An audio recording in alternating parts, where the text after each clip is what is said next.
Welcome to CBR news. గిరిజన విద్యార్థి సమైక్య మాజీ ST commission member Vartya Shankar Naik గిరిజన జాతిని అడ్డం పెట్టుకుని అనేక అవినీతి అక్రమాలకు పాల్పడుతూ ఆయన స్వార్థం, ఆయన కుటుంబం, ఆయన మాత్రమే లబ్ధి పొందుతూ అమాయకులైనటువంటి గిరిజన ఆదివాసుల బిడ్డల ఉసురు తగులుతుంది. ఎందుకంటే గిరిజనులు పేరు చెప్పి ఎస్టీ కమిషన్ మెంబర్ తెచ్చుకొని రాష్ట్రంలోనే అన్ని జిల్లాలు అధికారులకు బ్లాక్ మెయిల్ చేసి వార్డెన్ దగ్గర, అధికారుల దగ్గర వేలాది రూపాయలు వసూలు చేసి నువ్వు గిరిజనులకు న్యాయం చేయకుండా 3.5 సంవత్సరాలు కమిషన్ మెంబర్ అని చెప్పుకొని అనేక అవినీతి అక్రమాలకు పాల్పడినటువంటి నువ్వు ఈ రోజు మా గిరిజనులను అడ్డం పెట్టుకొని కోట్లాది రూపాయలు సంపాదిస్తున్నటువంటి నువ్వు మా గిరిజన పేర్లు చెప్పి మమ్మల్ని హేళనగా మాట్లాడుతూ నువ్వు ఈ రోజు చంద్రబాబు నాయుడిని విమర్శించే స్థాయి నీకు లేదు. ఎందుకంటే గత 15 సంవత్సరాల నుంచి నీ బతుకు అందరికీ తెలుసు.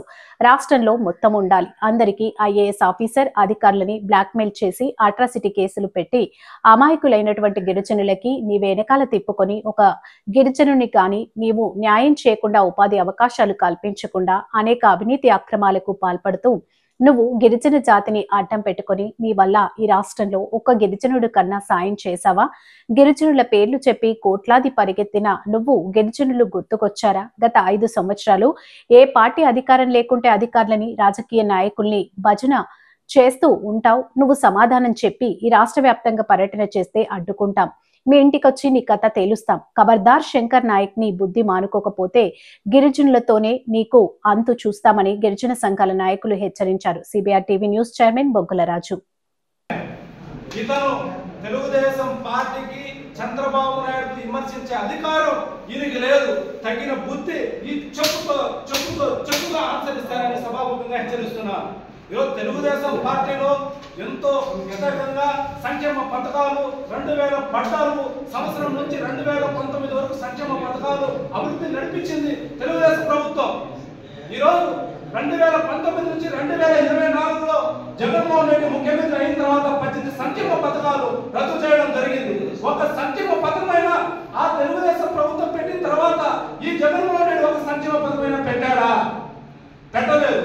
కానీ నీ అవసరాల కోసం గిరిజన నాయకుడిని చెప్పుకొని నువ్వు ఎస్టీ కమిషన్ గా ఎదిగి ఎస్టీ కమిషన్ హోదా పొంది ఈ రోజు తెలుగుదేశం ప్రభుత్వాన్ని విమర్శించే అధికారం నీకుందా? శంకర్ నాయక్, ఇదే తిరుపతిలో నువ్వు ఏ విధంగా బతికావు? నీ బతుకేంది? ఈ స్కూల్ కిందకి ఎంత అరాచకం పెట్టావు? నువ్వు ఎంత కార్పొరేషన్ లో నువ్వు ఎంత అభివృద్ధి చేశావు? ఈ రోజు ఎంత దగా చేశావు? నేను ప్రోగ్రాంలు చేస్తున్నానని చెప్పి లక్షల బిల్లు పెట్టావు. ఈ ప్రభుత్వం వచ్చిన తర్వాత, కుటుంబ ప్రభుత్వం వచ్చిన తర్వాత నువ్వు 50 లక్షల బిల్లు పెట్టావు. నేను ప్రోగ్రామ్ చేస్తున్నాను. నీకు ఎందుకు ఇవ్వాలి 50 లక్షల డబ్బులు? గిరిజన డబ్బులు నీకు కావాలి, అభివృద్ధి అవసరం లేదా? ఆ రోజు నువ్వు తెలుగుదేశం ప్రభుత్వము సంక్షేమ పథకాలు రద్దయినాయని రోడ్డుగా తిరుగుతా ఆ రోజు నువ్వు జగన్మోహన్ రెడ్డి ఎందుకు ప్రశ్నించలేకపోయావు? ఇదే ప్రెస్ క్లబ్ లో ఎన్నిసార్లు ప్రెస్ మీట్ పెట్టాం. సంక్షేమ పథకాలను రద్దు చేస్తాడు ఆ జగన్మోహన్ రెడ్డిని. ఈ రోజు నువ్వు మాట్లాడుతున్నావు. మా చంద్రబాబు నాయుడు మాట్లాడే అధికారం నీకు లేదు, లోకేష్ గారికి మాట్లాడే అధికారం నీకు లేదు. ఇప్పుడు డిప్యూటీ సీఎం గా ఉన్నటువంటి పవన్ కళ్యాణ్ ఏ విధంగా మాట్లాడే అధికారం నీకు లేదు. ఈ రోజు నీ అవసరాల కోసం నువ్వు కొంతమంది లీడర్లు పెట్టుకొని ఎక్కడో పోయి రూమ్ లో మాట్లాడుతున్నావు. బహిరంగ ప్రజలకు రా, నీతో పాటు మేము ప్రజలకు వస్తాం. ఎవరు అభివృద్ధి చేస్తారు? తెలుగుదేశం ప్రభుత్వం అభివృద్ధి చేసిందా? వైసీపీ ప్రభుత్వం అభివృద్ధి చేసిందని బయటకు వస్తుంది. నిన్ను సస్పెండ్ చేస్తారు. నువ్వు ఒక వ్యభిచార గృహంలో నువ్వు ఇరుక్కుంటే నిన్ను పార్టీ సస్పెండ్ చేసింది వైసీపీ ప్రభుత్వం. వైసీపీ ప్రభుత్వం నేను సస్పెండ్ చేసిన తర్వాత నీ భార్యకు ఈరోజు వైసీపీ ప్రభుత్వం ఏ విధంగా రాష్ట్ర మహిళా కార్యదర్శిగా ఇచ్చింది? ఈరోజు ఎవరు అడగలేదు అనుకుంటున్నావా? నీ భార్య ఈరోజు విజయవాడలో ఒక కరెంట్ ఆఫీస్ లో కాల్ సెంటర్ గా మీ భార్య పనిచేయడం లేదా? ఒక పదవి తీసుకుని ఏ విధంగా నీ భార్య పనిచేస్తా ఉంది? ఈరోజు నిన్ను పక్కన పెట్టేసరికి ఈరోజు నీ భార్యకు రాజకీయంలో పెట్టి తెలుగుదేశం పుట్టుకురావడానికి నువ్వు మాట్లాడుతున్నావా? అదే విధంగా గత ప్రభుత్వంలో ఏ విధంగా అవినీతి చేశాడు, ఈ అవినీతి పరంగా ఇతను ఏమేమి చేశాడు, ఒక ఎస్టీ కమిషన్ మెంబర్ గా ఉండి ఒక మహిళల విధంగా ఏ విధంగా నువ్వు ప్రవర్తించావు, నీ వీడియోలు, నీ ఫోటోలు అన్నీ ఉన్నాయి. త్వరలో నిన్ను బహిరంగ ప్రజలు క్షమాపణ చెప్పి నువ్వు గిరిజన ప్రజలు చెప్పకపోతే నేను బహిరంగ అందరి ముందర నేను నిలదీసే దుస్థితి నీకు వస్తుందని చెప్పి సభాముఖంగా హెచ్చరిస్తున్నాను.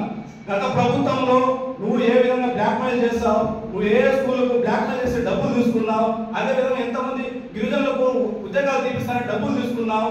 తర్వాత నువ్వు ఏ విధంగా ఈ రాష్ట్రంలో ఒక కమిషన్ మెంబర్ గా ఉండాలని చెప్పి ఐఏఎస్ ఆఫీసర్లకు ఐపీఎస్ ఆఫీసర్లు ఏ విధంగా బ్లాక్మెయిల్ చేస్తావు, అన్ని నువ్వు ఏమేమి చేస్తావు అన్ని కూడా బయటకు వస్తాయి. నువ్వు త్వరలో తెలుగుదేశం ప్రభుత్వానికి, కూటమి ప్రభుత్వానికి బయటకు వచ్చి నారా చంద్రబాబు నాయుడు గారికి, అదేవిధంగా లోకేష్ గారికి, పవన్ కళ్యాణ్ గారికి, నరేంద్ర మోడీ గారికి నువ్వు క్షమాపణ చెప్పకపోతే తగిన బుద్ధి నీకు చేస్తామని హెచ్చరిస్తున్నాం. ఈ అవకాశం ఇచ్చినటువంటి ప్రింట్ మీడియా రంగాన్ని సెలవు తీసుకుంటున్నాను.